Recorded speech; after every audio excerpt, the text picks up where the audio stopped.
جو ہوا حادثہ تو اس میں یہ کہا گیا کہ آپ شاید جو ٹیسٹ ہوا آپ کا، اب مجھے نہیں پتا نیگیٹو تھا پازیٹیو تھا کہ آپ الحمدللہ کوئی نشہ ہی نہیں تھی، کوئی نشہ ہی نہیں تھی، میں کوئی نشہ نہیں کرتی تھی. I fainted while driving because of over exertion and lack of sleep. I didn't know کہ وہ گاڑی کہاں جا رہی ہے اور 180 کی سپیڈ میں گاڑی گھسی ان کی جیپ میں. اب 180 کی سپیڈ میں تھی؟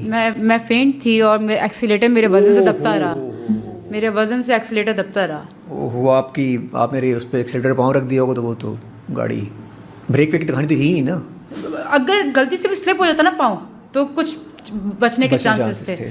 وہ ایکسیلیٹر دبتا رہا میں، کیونکہ اسٹیئرنگ پہ گری ہوئی تھی اور وہ 180 کی سپیڈ میں گاڑی گھسی پوری، اور لیور میں میرے اسٹیئرنگ، یہاں پر شیشہ گھسا ہوا، اور جو اسٹیئرنگ کے نیچے والا ایریا ہوتا ہے ایڈجسٹنگ کا وہ پورا میری ہڈیوں کے اندر گھسا ہوا. میرا لیور، میرا برین کمپلیٹلی ڈیمیج تھا.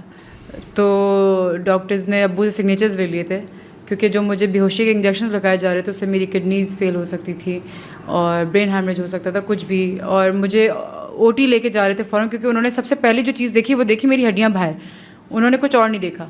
تو مجھے آپریشن تھیٹر لے کے جا رہے تھے اسٹریچر میں، وہ فوراً بھگا کے. لیکن جب میری ہلکی سی بلیڈنگ اسٹارٹ ہوئی یہاں پر، انہوں نے کہا کہ اس کی بلیڈنگ کیوں ہو رہی ہے سر سے، تو انہوں نے کہا کہ اس کا سی ٹی اسکین کروانا ضروری ہے. تو جب سی ٹی اسکین کے لیے لے کے گئے تو انہوں نے دیکھا میرا پورا برین ڈیمیج تھا، میرا لیور، ابو نے کہا پوری باڈی کا کرو، میرا لیور پورا ڈیمیج تھا. انہوں نے کہا کہ اگر ہم بائی اینی چانس اس کو آپریٹ کر لیتے تو یہ لائف ٹائم کے لیے کوما میں یا یہ لائف ٹائم کے لیے پیرالائز ہو جاتی. کیا لیا دیا کام آیا وہ یہ کہ صدقہ دے کے میں صبح نکلی تھی. اور الحمدللہ میں تہجد گزار تھی، تو میں کوئی نشہ نہیں کرتی تھی الحمدللہ، نہ ہی کرتی ہوں الحمدللہ. مجھے کوئی